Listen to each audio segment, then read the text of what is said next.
नमो तस्स भगवतो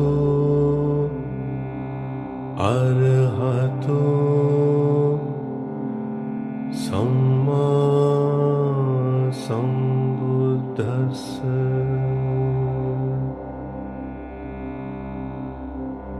नमो तस्स भगवतो अरहतो सम्मा सम्बुद्धस्स।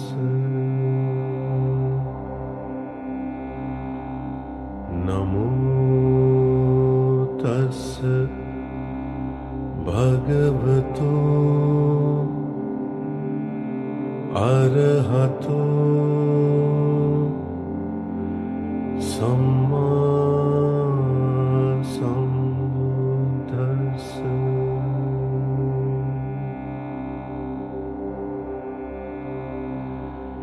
एवं मे सुतं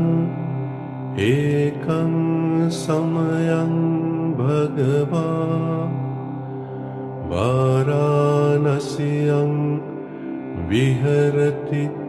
इसिपत्ने निगदाय। तत्र को भगवान् पंचवग्ये भिक्खु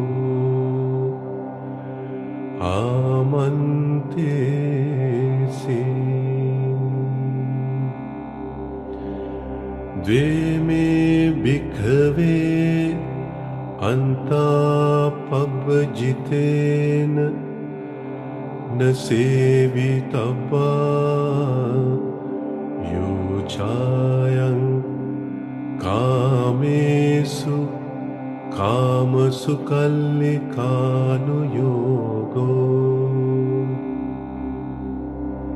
हीनो गम्मो पोतुच्चनिको अनरियो अनत्थ संहितो। योचायं अत्थ किल मतानुयोगो। दुःखो अनरियो अनत्थ संहितो। एते ते भिक्खवे उभो अन्ते अनुपगम्य मज्जिमा पटिपदा। तथागतेन अभिसम्बुद्धा।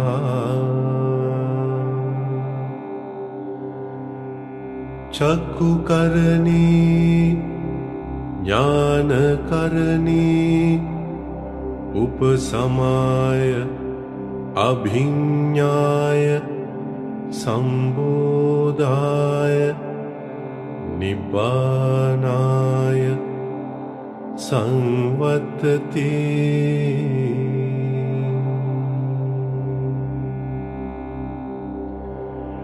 कतमाच सा भिक्खवे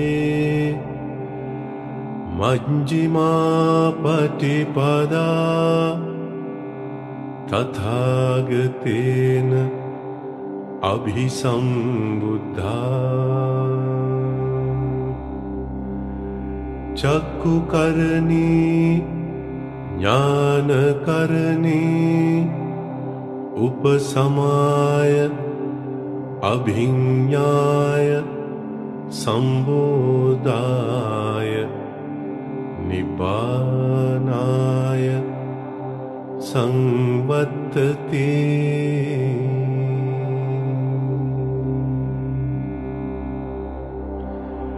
अयमेव अरियो अट्टाङ्गिको मग्गो सीयतीदं सम्मादिट्ठि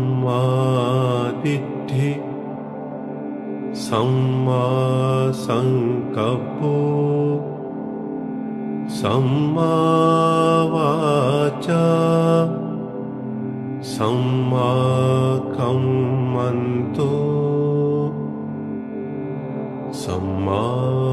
आजीवो सम्मा वायामो सम्मा सति सम्मा समाधि अयं को भिक्खवे मज्जिमा पटिपदा तथागतेन अभिसंबुद्धा चक्षुकरणी ज्ञानकरणी उपसमाय अभिज्ञाय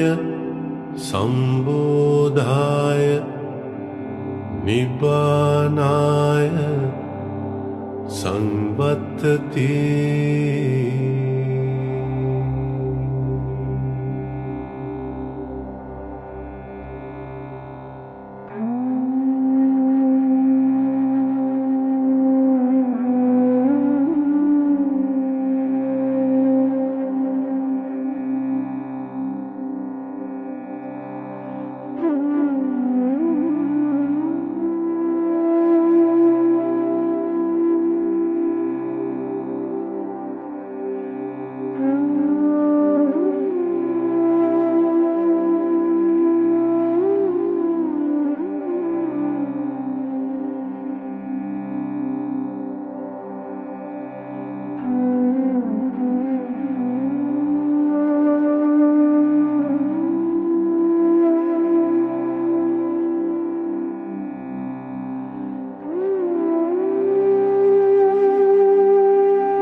इदं कोपन भिक्खवे दुःखं अरिय सत्यं जातिपि दुःखा जरापि दुःखा व्याधिपि दुःखो मरणंपि दुःखम् अप्येहि संपयोगो दुःखो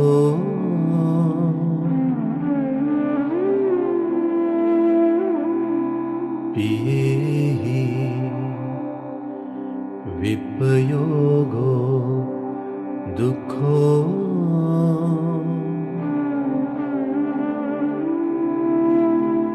यं पिच्चं न लभति तंपि दुःखं संकित्तेन पञ्चुपादानस्कन्धा दुःखा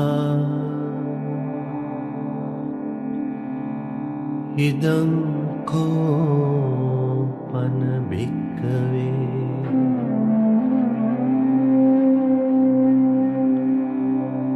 दुःख समुदयं अरिय सत्यं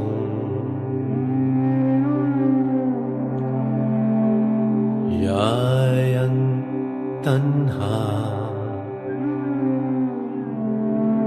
पूनो भविका नन्दिराग සහගතා తత్ర తత్రాభినందినీ සීයතිදං කාමතණ්හා භවතණ්හා විභවතණ්හා ඉදං කෝපන භික්ඛවේ දුක්ඛ නිරෝධං අරිය සත්‍යං යෝ තස්සායේව තණ්හාය අශේෂ විරාග නිරෝධෝ චාගෝ පටිනිස්සග්ගෝ මුත්ති අනාලයෝ ඉදං කෝපන භික්ඛවේ දුක්ඛ නිරෝධගාමිනී පටිපදා අරිය සත්‍යං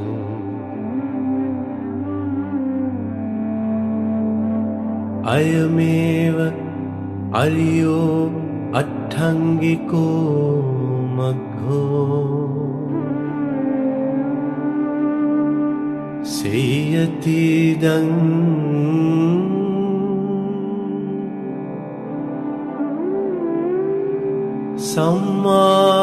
සම්මාදිට්ඨි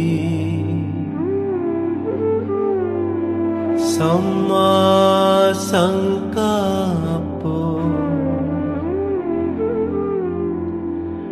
සම්මා වාචා සම්මා කම්මන්තෝ සම්මා ආජීවෝ සම්මා වායාමෝ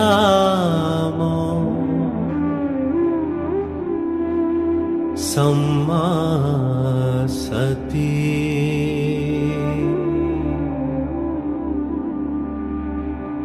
සම්මා සමාධි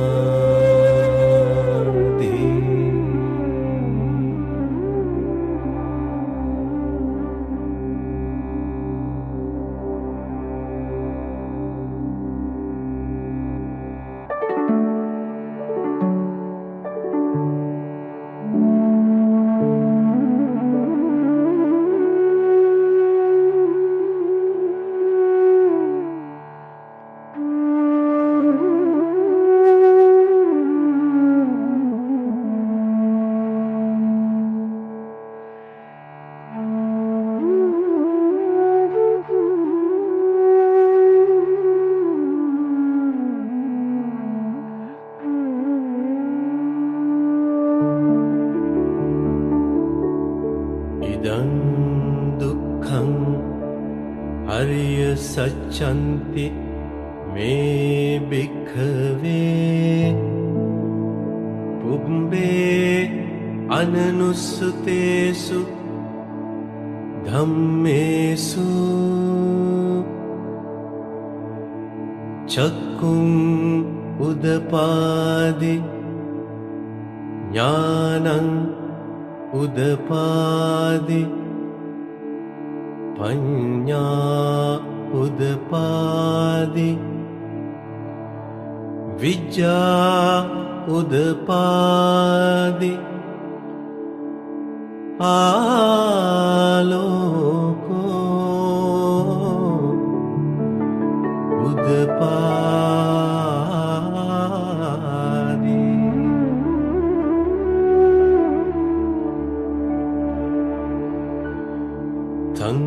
සංකෝපනිදං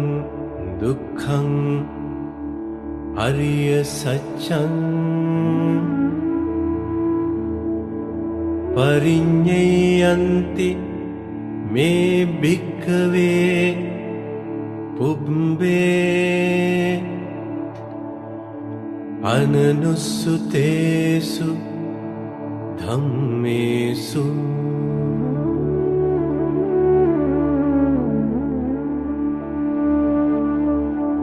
චක්කුං උදපාදි ඥානං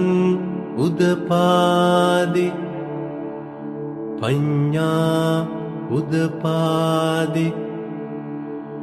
විචා උදපාදි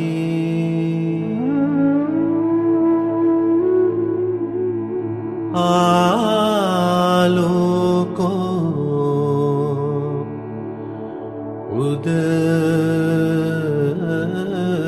උදපාදි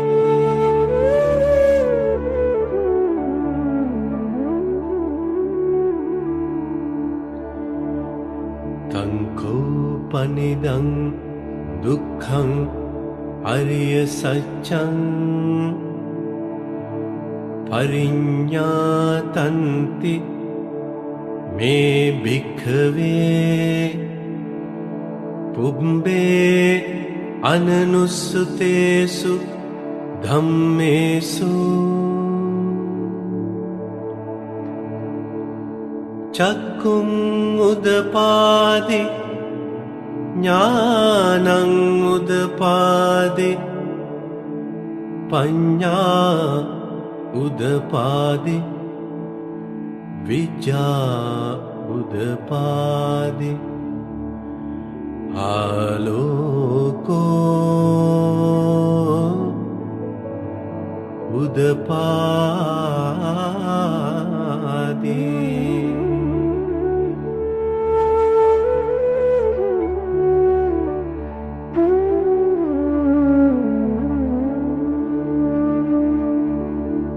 ඉදං දුක්ඛ සමුදයං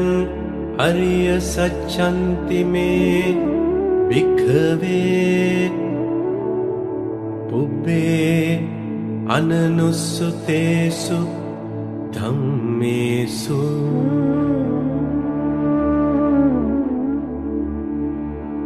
චක්කුං උදපාදි ඥානං උදපාදි පඤ්ඤා උදපාදි විචා උදපාදි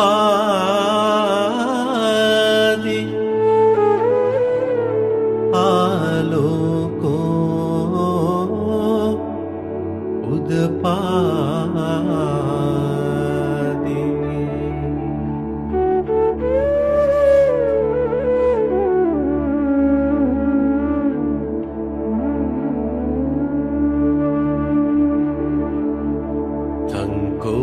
පනිදං දුක්ඛ සමුදයං අරිය සත්‍යං පහතබ්බන්ති මේ භික්ඛවේ පුබ්බේ අනනුස්සුතේසු ධම්මේසු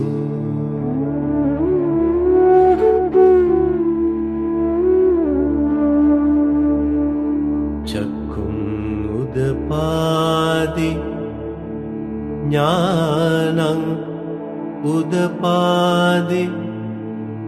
පඤ්ඤා උදපාදි විචා උදපාදි ආලෝකෝ උදපාදි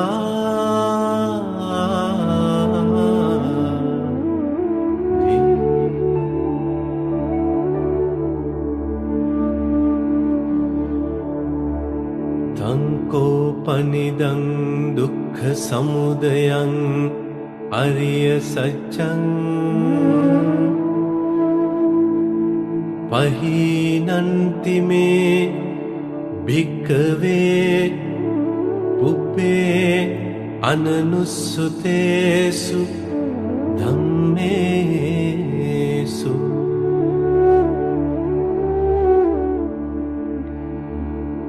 චක්කුං උදපාදි ඥානං උදපාදි පඤ්ඤා උදපාදි විචා උදපාදි ආලෝකෝ උදපාදි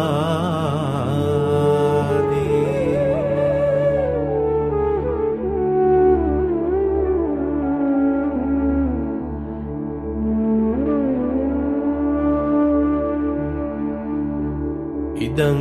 දුක්ඛ නිරෝධං අරිය සච්ඡන්ති මේ භික්ඛවේ පුබ්බේ අනනුස්සුතේසු ධම්මේසු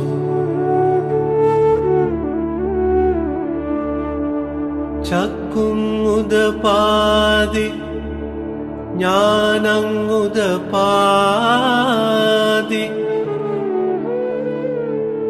පඤ්ඤා උදපාදි විජ්ජා උදපාදි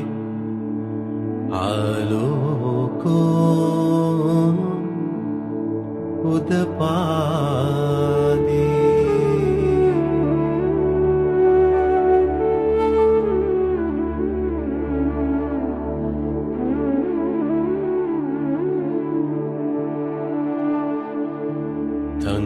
තංකෝපනිදං දුක්ඛ නිරෝධං ආරිය සත්‍යං සච්චිකාතබ්බන්ති මේ භික්ඛවේ පුබ්බේ අනනුස්සුතේසු ධම්මේසු චක්කුං උදපාදි ඥානං උදපාදි පඤ්ඤා උදපාදි විචා උදපාදි ආලෝකෝ උදපාදි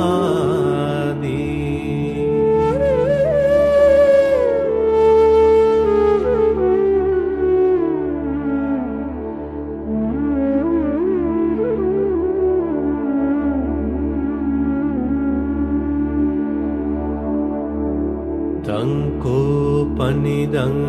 දුක්ඛ නිරෝධං ආරිය සත්‍යං සච්චිකතන්ති මේ භික්ඛවේ පුබ්බේ අනනුස්සුතේසු ධම්මේසු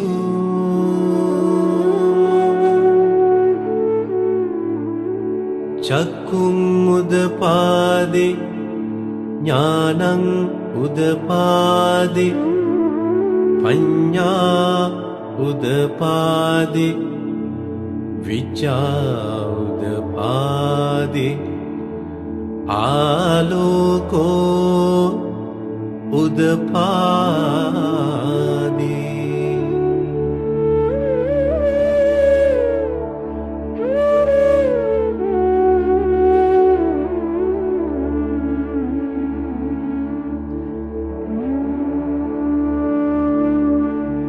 ඉදං දුක්ඛ නිරෝධ ගාමිනී පටිපදා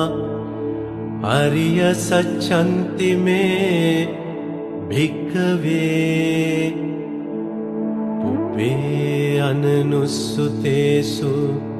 ධම්මේසු චක්කුං උදපාදි ඥානං උදපාදි පඤ්ඤා උදපාදි විජ්ජා උදපාදි ආලෝකෝ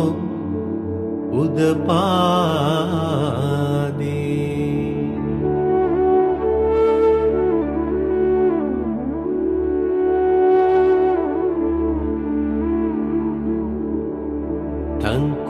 पनिदं दुःखनिरोधगामिनी पटिपदा आर्य सच्चं भावे तब्बन्ति मे भिक्खवे पुंबे अननुस्सुतेषु धम्मेषु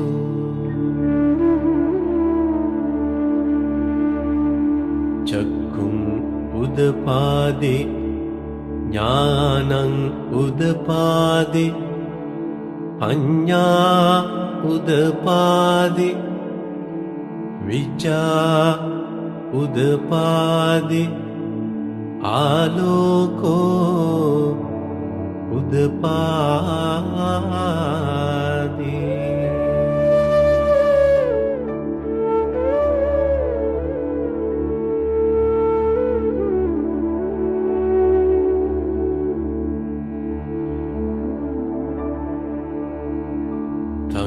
तंकोपनिदं दुःखनिरोधगामिनी पटिपदा आर्य सच्चं भावितन्ति मे भिक्खवे पुंबे अननुस्सुतेषु धम्मेषु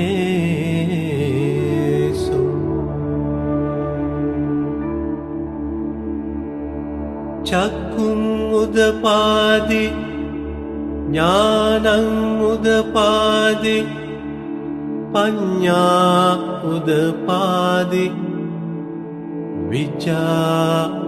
उदपादि आलोको उदपादि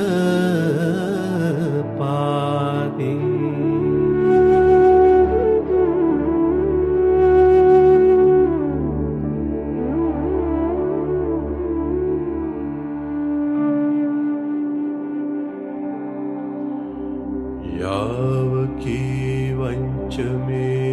भिक्खवे इमेषु चतुषु आर्यसत्येषु एवन्ति परिवर्तं द्वादशाकारं यथा भूतं ज्ञानदर्शनं न सुविशुद्धं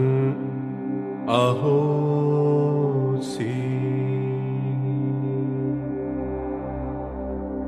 नेव तावाहं भिक्खवे सदैव के लोके समारके सब्रह्म के सत्समनः ब्राह्मणिया भजाय सदैव मनुष्याय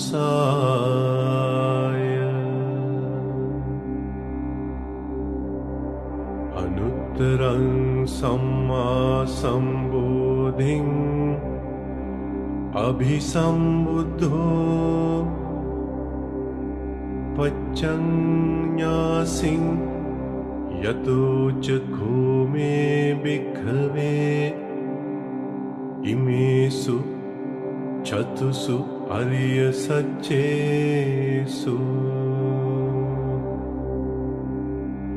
एवन्ति परिवर्तं द्वादशाकारं यथा भूतं ज्ञानदर्शनं सुविशुद्धं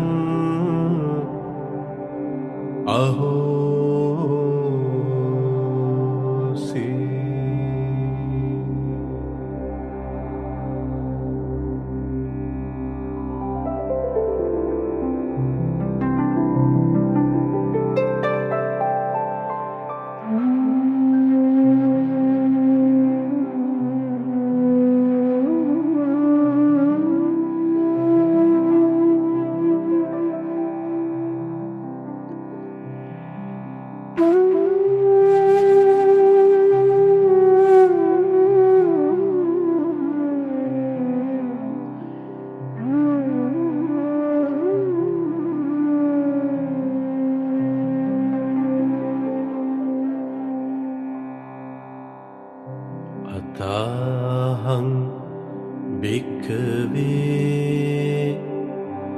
सदेवके लोके समारके सब्रह्मके सत्समनः ब्राह्मणिया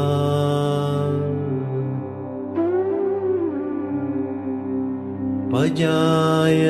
सदेव मनुष्याय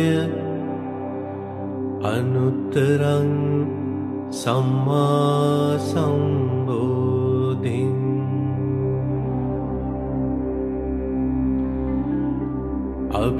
अभिसंबुद्धो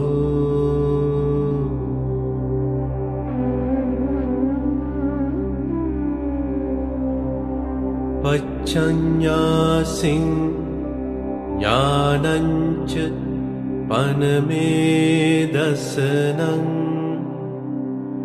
उदपादि अकुप्पामे चेतो विमुक्ति अयमन्तिमा जाति नत्तिदानी पुनः भवति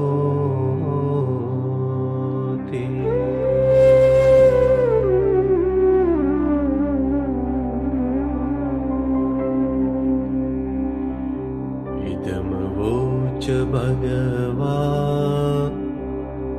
आत्मना पञ्चवक्या भिक्खु भगवतो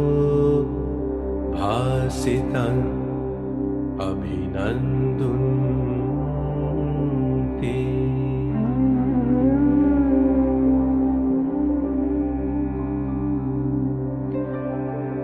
इमस्मिञ्च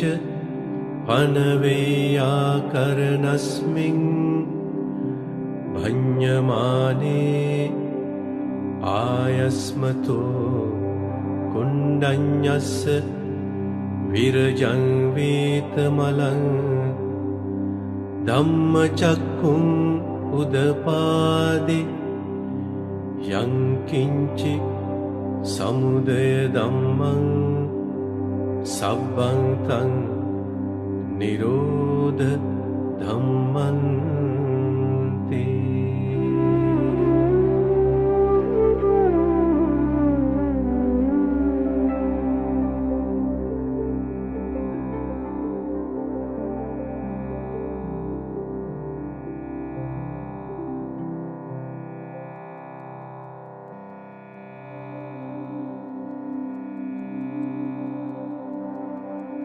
पवत्तिते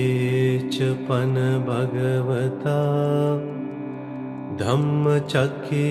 भूमा देवा सद्मनुस्सावेषु एतं भगवता वाराणस्यां इसिपत्ने मिगदाये अनुत्तरं धम्मचक्कं पवत्तितं अपतिवत्यं समनेन वा ब्राह्मणेन वा देवेन वा मारेण वा ब्रह्मणा वा केनचिवा लोकस्मिन्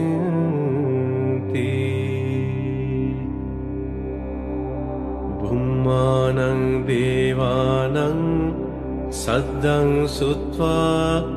चातुं महाराजिका देवा सद्मनुस्सावेषु एतं भगवता वाराणस्यां इसिपत्ने मिगदाये अनुत्तरं धम्मचक्कं पवत्तितं अपतिवत्यं समनेन वा ब्राह्मणेन वा देवेन वा मानेन वा ब्रह्मणा वा केनचिवा लोकस्मिन्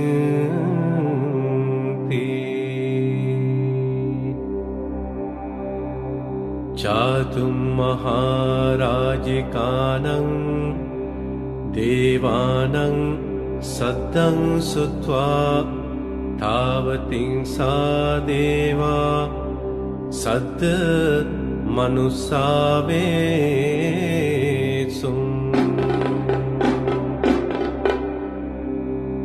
एतं भगवता वाराणस्यां इसिपत्ने मिगदाये अनुत्तरं धम्मचक्रं पवत्तितं अपतिवत्यं समनेन वा ब्राह्मणेन वा देवेन वा मारेण वा ब्रह्मणा वा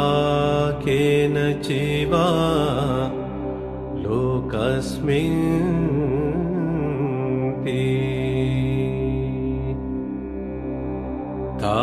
तावतिंसानं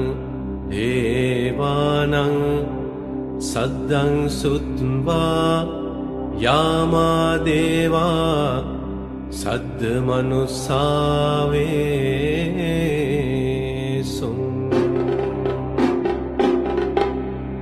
एतं भगवता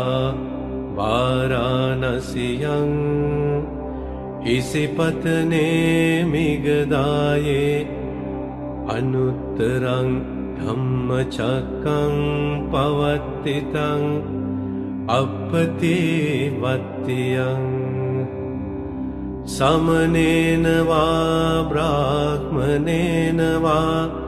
देवेन वा मारेण वा ब्रह्मणा वा केनचिवा लोकस्मिन्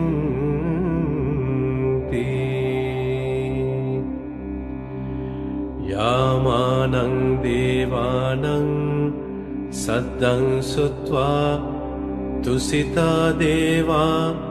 सद्मनुस्सा वेत्सुम्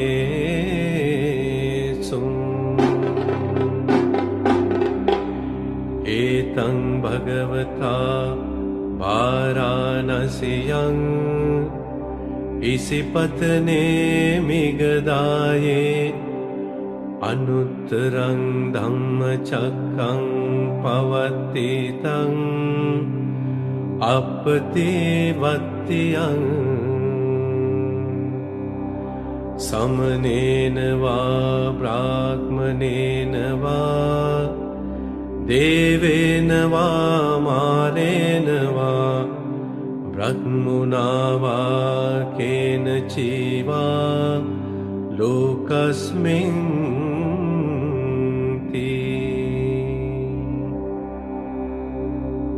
तुसितानं देवानं सद्दं सुत्वा निम्मानरति देवा सद् मनुस्सा वेत्सुम्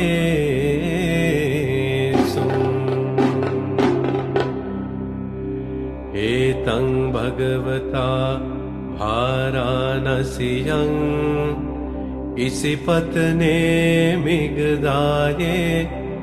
अनुत्तरं धम्मचक्रं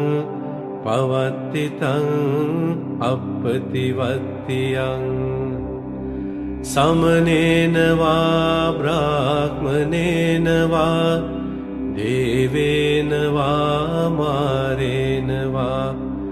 ब्रह्मणा वा केनचिवा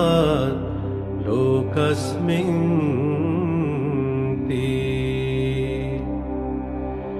निम्मानरतीनं देवानं सद्दं सुत्वा परनिम्मितवसवत्तिनो देवा सद्मनुस्सा वेत्सुम्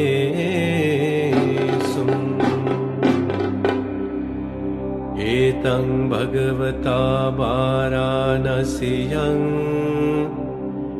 इसिपत्ने मिगदाये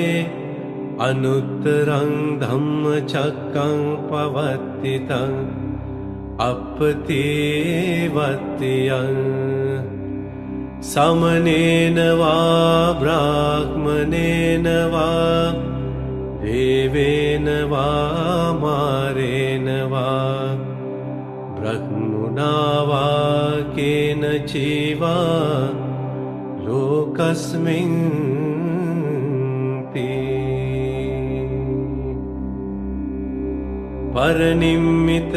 परनिम्मितवसवत्तेनं देवानं सद्दं श्रुत्वा ब्रह्मपारे सज्जा देवा सद्मनुसावेषु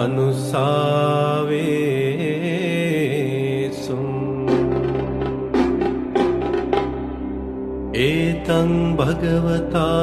वाराणस्यां इसिपत्ने मिगदाये अनुत्तरं धम्मचक्रं पवर्तितं अपतिवत्यं समनेन वा ब्राह्मणेन वा देवेन वा मारेण वा ब्रह्मणा वा केनचिवा लोकस्मिन्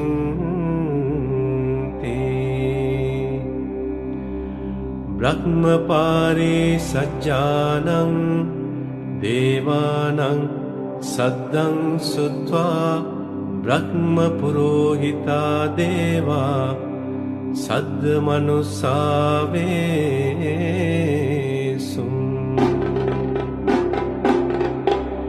एतं भगवता वाराणस्यां इसिपत्ने मिगदाये अनुत्तरं धम्मचक्रं पवर्तितं अपतिवत्यं समनेन वा ब्राह्मणेन वा देवेन वा मारेण वा ब्रह्मणा वा केनचिवा लोकस्मिन्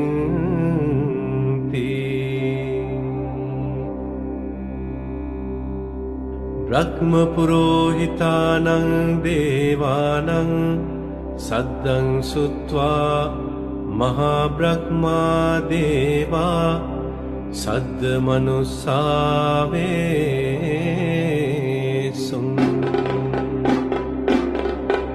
एतं भगवता वाराणस्यां इसिपत्ने मिगदाये अनुत्तरं धम्मचक्रं पवर्तितं अपतिवत्यं समनेन वा ब्राह्मणेन वा देवेन वा मारेण वा ब्रह्मणा वा केनचिवा लोकस्मिन्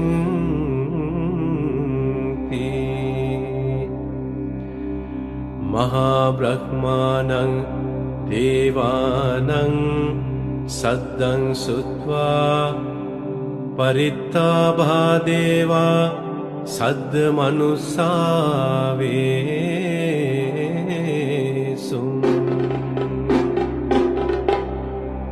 एतं भगवता वाराणस्यां इसिपत्ने मिगदाये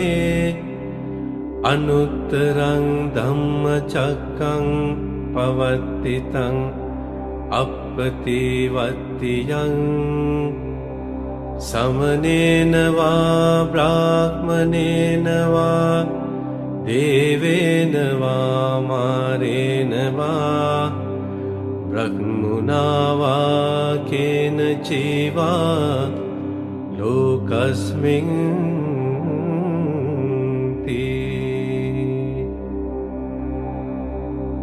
परित्ताभा परित्ताबानं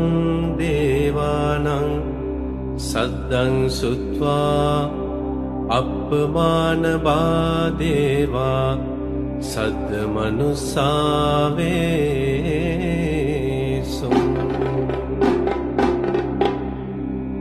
एतं भगवता वाराणस्यां इसिपत्ने मिगदाये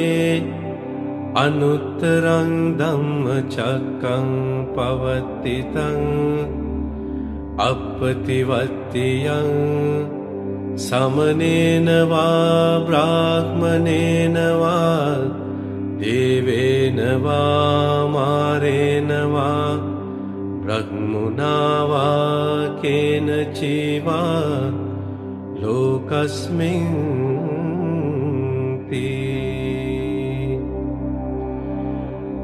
अपमानभानं देवानां सद्दं सुत्वा आभस्सरा देवा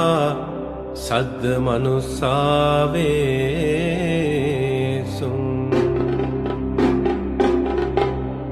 एतं भगवता वाराणस्यां इसिपत्ने मिगदाये अनुत्तरं धम्मचक्रं पवतितं अपतिवत्यं समनेन वा ब्राह्मणेन वा देवेन वा मारेण वा ब्रह्मणा वा केनचिवा लोकस्मिन्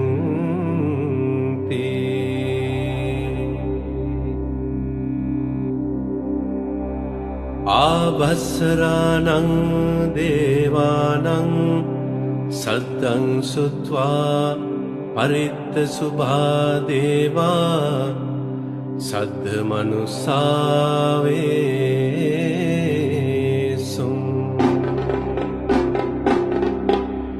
एतं भगवता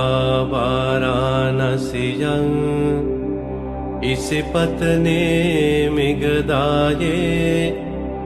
अनुत्तरं धम्मचक्रं पवतितं अपतिवत्यं समनेन वा ब्राह्मणेन वा देवेन वा मारेण वा ब्रह्मणा वा केनचिवा लोकस्मिन्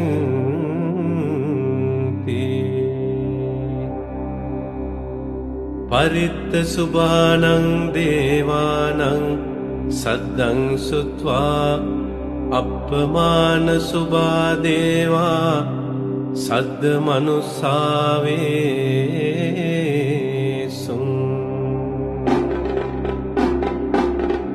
एतं भगवता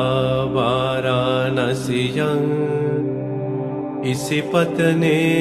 मिगदाये अनुत्तरं धम्मचक्रं पवतितं अपतिवत्यं समनेन वा ब्राह्मणेन वा देवेन वा मारेण वा ब्रह्मणा वा केनचिवा लोकस्मिन्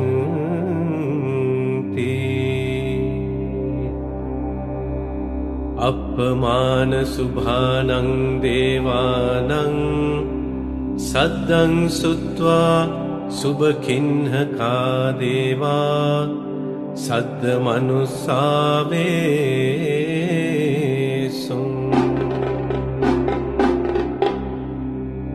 एतं भगवता वाराणस्यां इसिपत्ने मिगदाये अनुत्तरं धम्मचक्रं पवतितं अपतिवत्यं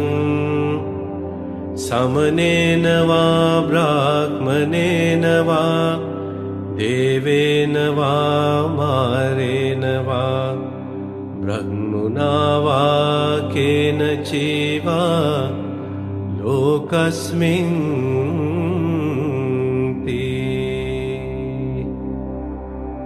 सुबकिन्हकानं देवानं सद्दं सुत्वा वेहप्पला देवा सद्दमनुसावे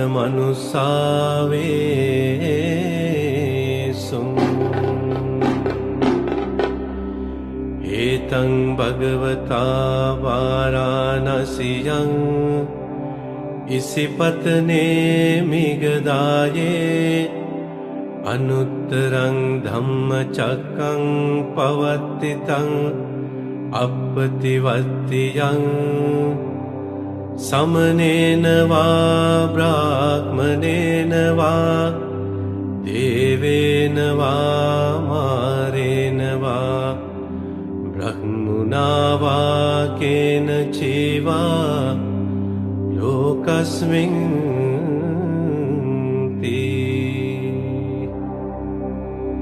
वेहप्पलानं देवानं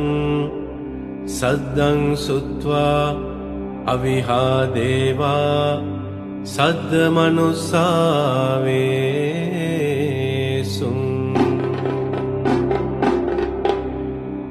एतं भगवता वाराणस्यां इसिपत्ने मिगदाये अनुत्तरं धम्मचक्रं पवत्तितं अपतिवत्तियं समनेन वा ब्राह्मणेन वा देवेन वा मारेण वा ब्रह्मणा वा केनचिवा लोकस्मिन्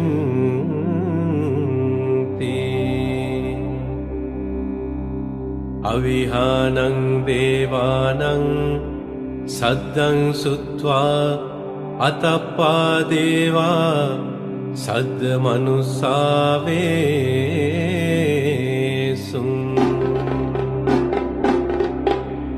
एतं भगवता वाराणस्यां इसिपत्ने मिगदाये अनुत्तरं धम्मचक्रं पवत्तितं अपतिवत्तियं समनेन वा ब्राह्मणेन वा देवेन वा मारेण वा ब्रह्मणा वा केनचिवा लोकस्मिन्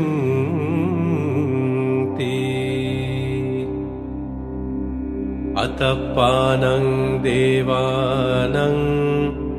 सद्दं सुत्वा सुदस्सा देवा सद्दमनुसावे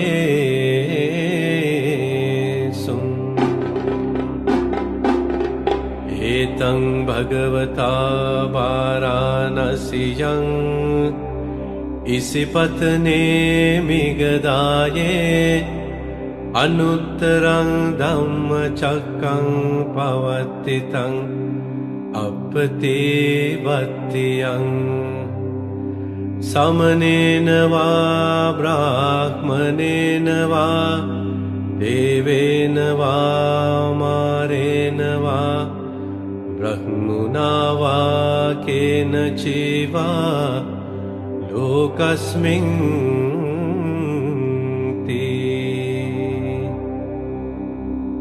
सुदस्सानं देवानं सद्दं सुत्वा सुदस्सी देवा सद्दमनुसावे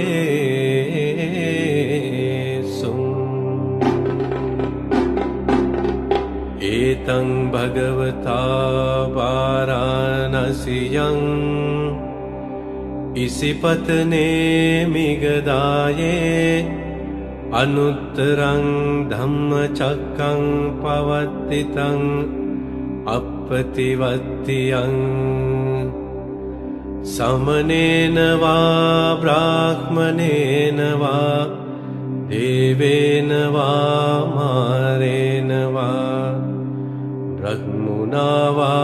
केनचिवा लोकस्मिन्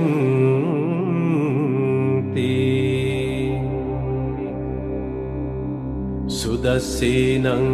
देवानं सद्दं सुत्वा अकनिष्ठका देवा सद्दमनुसावेसु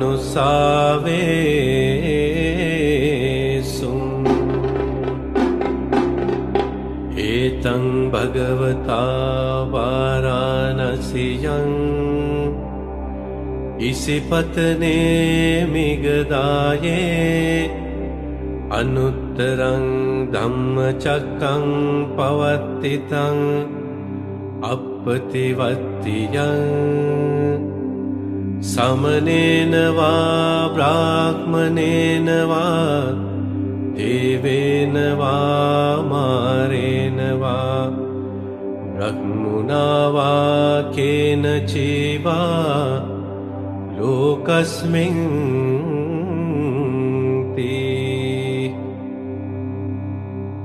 इतिहतेन खनेन तेन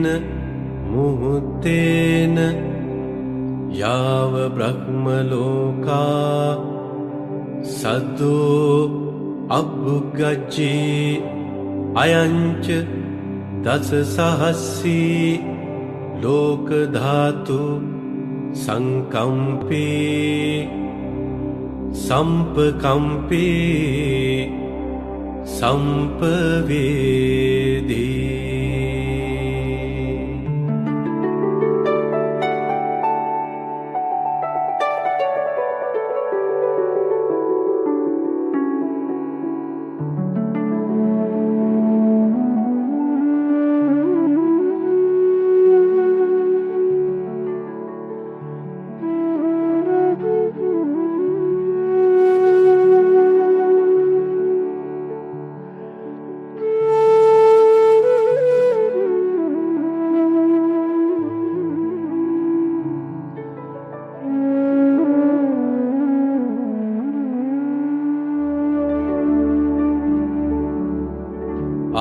अपमानोच उलारो ओभासो लोके पातुर्होसि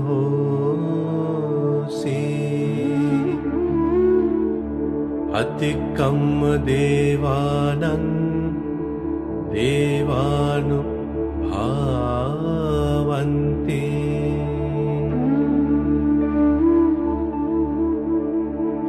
अतको भगवा उदानं उदानेसि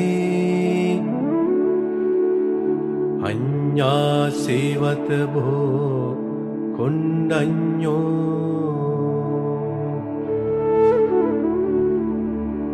अन्यासिवत भो कुण्डन्योति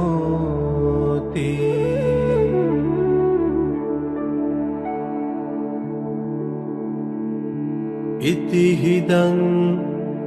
आयस्मतो कुण्डन्यस्य अन्या कुण्डन्यो त्वेव नाम अहो